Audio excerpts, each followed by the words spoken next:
Pinagsusumite ng Korte Suprema ang pamahalaan ng kanilang comment sa ikatlong petisyong kumukwestiyon sa legalidad ng 2015 budget. Ito ang balita ni Bianca Davo. Pinagkokomentaryo ng Korte Suprema sina Executive Secretary Paquito Ochoa, Budget Secretary Florencio Abad, Senate President Franklin Drilon at House Speaker Feliciano Belmonte Jr. sa ikatlong petisyong kumukwestiyon sa legalidad ng 2015 budget.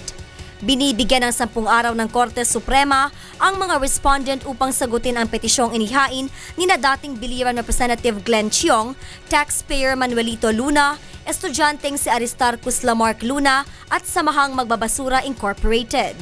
Ayon sa mga petitioner, mayroon pa rin umanong naka-insert na pork barrel funds sa 2015 General Appropriations Act sa pamamagitan ng lump sum discretionary funds. Nitong Martes lamang ay hindi kinatigan ng SC ang dalawang petisyong inihain ni dating Iloilo Representative Augusto Sijuco laban sa 2015 GAA at supplemental budget para sa taong 2014.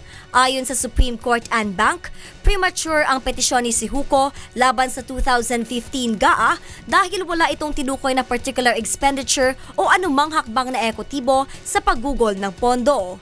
Wala ring tinukoy ang dating mambabatas na idinulot na pinsala ng 2015 GAA sa mga taxpayer at sa halip ay naglahad lamang ng mga hypothetical at academic na mga tanong.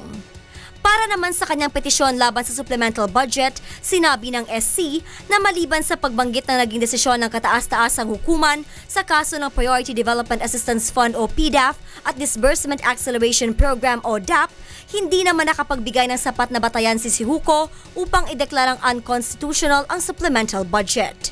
Bianca Dava, UNTV News, Worldwide.